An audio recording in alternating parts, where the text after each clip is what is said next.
Hey everyone, and welcome to the FAQ Shack, the show where we tackle your most curious questions. This week, we're diving headfirst into the world of Roman mythology. Let's get into it. So, this week's Whole Explainer was kicked off by a fantastic question from a listener named Alex in Ohio. So Alex, thank you so much for sending that in. And hey, for everyone else out there, if you've got a burning question you want us to tackle, just drop it in the comments below. Seriously, we read every single one.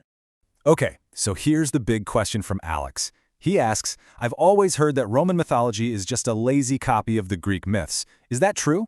You know, this is a super common idea, and I get why people think that. But the real story? Oh, it is so much more creative and, well, just more fascinating than a simple copy-paste job. All right, to really get to the bottom of this, we've got to start where the misconception begins. And let's be real, if you just glance at the Roman and Greek gods, they look like they were separated at birth. I mean, just look at this table. It's pretty clear, right?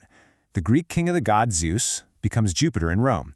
His wife Hera becomes Juno. Poseidon, god of the sea, becomes Neptune. It's so easy to see why people think it's a straight-up copy, because the Romans very clearly mapped their major gods onto the existing Greek framework. Now, this whole process actually has a name. It's called syncretism.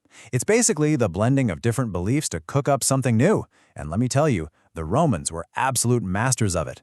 They saw all this incredible Greek culture and art, and they skillfully adapted it to fit their own society. But, and this is the key part, adapting is not the same as copying. To see the real difference, we have to peel back that shiny layer of Greek influence. We need to look at what Roman religion was like before the Olympians ever showed up. And believe me, it was a completely different world. And this slide really nails the core distinction. Greek myths, they're like these epic soap operas. They're full of drama, jealousy, heroes, monsters, the whole shebang. But early Roman religion, it was way more practical and personal. It wasn't about drama on Mount Olympus, it was about protecting your own home, your own family. So, who were these original gods? Well, you had guys like Janus, the two-faced god of doorways and new beginnings. Yep, that's who the month of January is named after.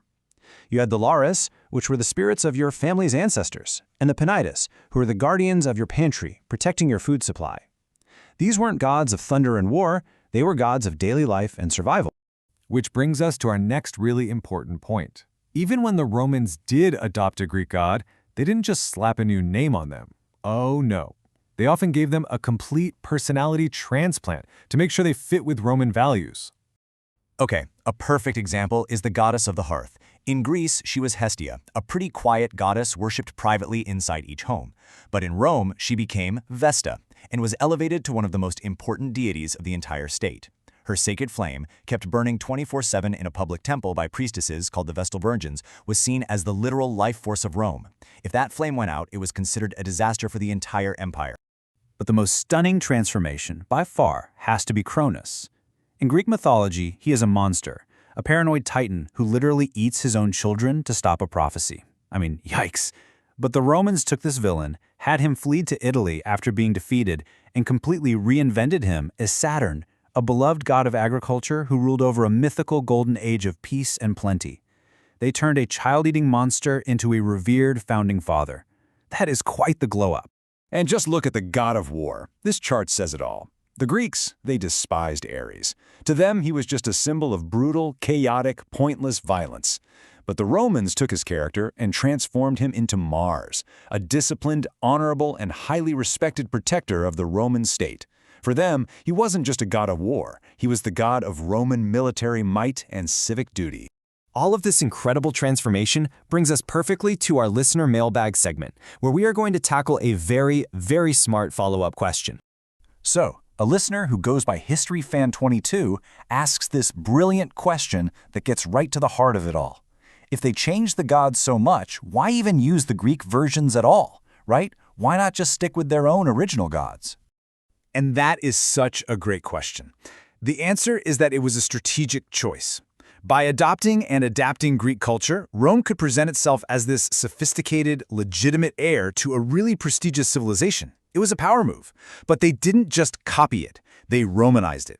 They reshaped the stories and the gods themselves to celebrate core Roman values, things like civic duty, military strength, and above all, the supreme importance of the state.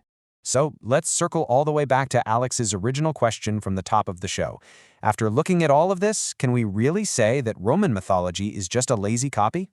The answer is a huge, definitive no. It is not a repeat. It's a remix.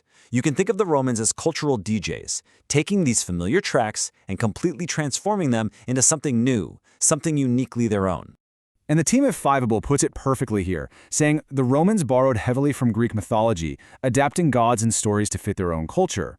That's the key word, adapting. They took the epic, dramatic framework of the Greeks and rebuilt it on a foundation of Roman values: family, duty, and the power of the state. And that leaves us with a final thought to chew on. This whole process of one culture adopting and transforming the ideas of another, it's a constant in human history. So my question for you is, what other cultural remixes can you think of that have shaped the world we live in? Let us know your ideas down in the comments. Thanks so much for stopping by the FAQ Shack.